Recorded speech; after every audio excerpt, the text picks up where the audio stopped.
Hi everyone, I'm Rincey and this is Rincey Reads. Today I'm here to talk about Loved One by Aisha Muharrar.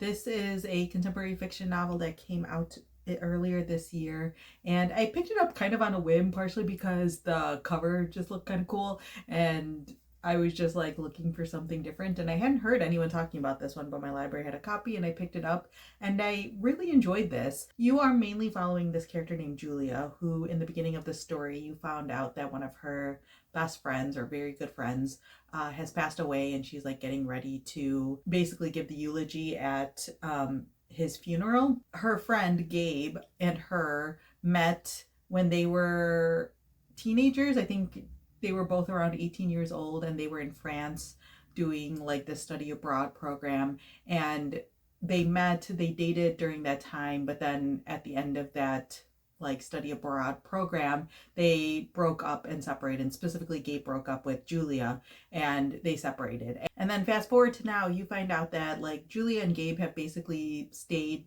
friends over the course of time. Like they've been kind of in and out of each other's lives.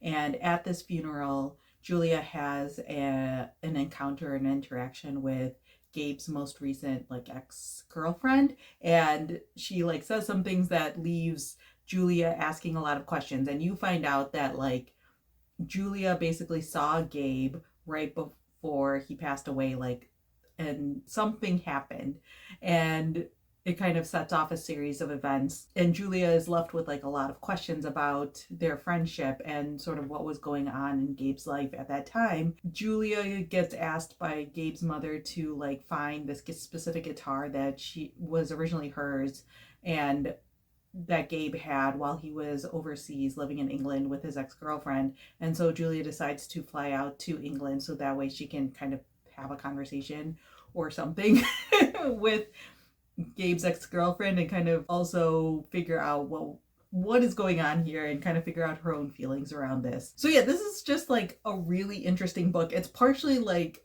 a book about like first loves.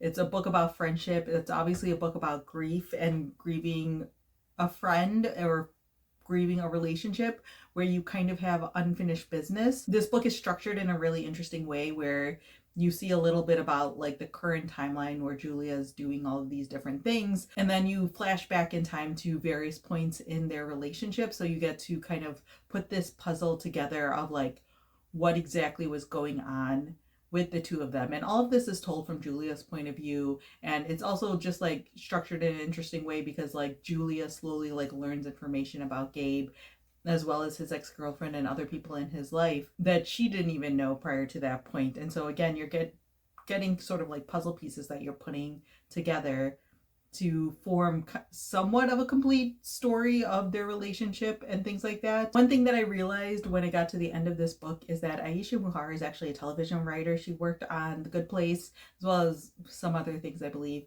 And when I got to the end of the book and I saw that in her like about the author section, I was like, oh, that makes a lot of sense, because the way that this book is written, it's very compulsive. Like I read this book like really quickly because I didn't want to put it down. Like she structures the chapters in a way that makes you want to keep going. Like there's this sort of mystery almost that weaves throughout the book. Even though the mystery isn't the central part of the story, it does keep the story moving and keeps it propulsive, so that way it doesn't really ever like slow down. And so again, like you flash back in time to get sort of like pieces of the puzzle, and then some things happen in the modern day that also add some pieces to the puzzle and things like that. And you can like kind of tell that she is a television writer in the best possible way, because again, it feels very propulsive, almost like watching episodes of a television show that's like well put together. Like when you watch those TV shows where like the writers had a very clear plan for a season and the episodes really like lead into each other and reference back to each other, and like details are like sprinkled in throughout the story,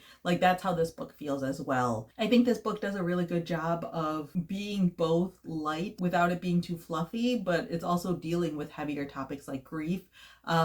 And so I found that it was also just like a really nice balance in that way. This is also a book that like looks at just like complicated relationships like across the board.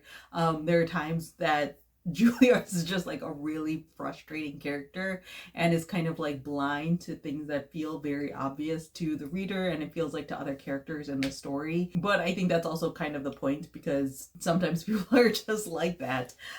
So yeah, I feel like this was just like a really great contemporary fiction book. Again, just very engaging for me personally. There are like parts of the story where it feels like it drags a little bit, just because it's almost like Julie goes on these side quests that feel like they're detracting a bit from the main storyline. But I think that overall it's a pretty compelling read. I think that if you're someone who really enjoys books on grief, as well as like complicated relationships and things like that, that this one would be a really good one to pick up. And again, I feel like not a lot of people are reading this book, or at least I haven't been seeing a lot of people talking about this book, but I think that there are a lot of people who would enjoy picking this one up. So yeah, overall, really enjoyed this book. I would rate this around like a 4.5 star experience for me. If you have any questions about the book, feel free to leave that down in the comment section. Or if you read the book, let me know your thoughts on it as well. So yeah, that's all I have for now. Thanks for watching.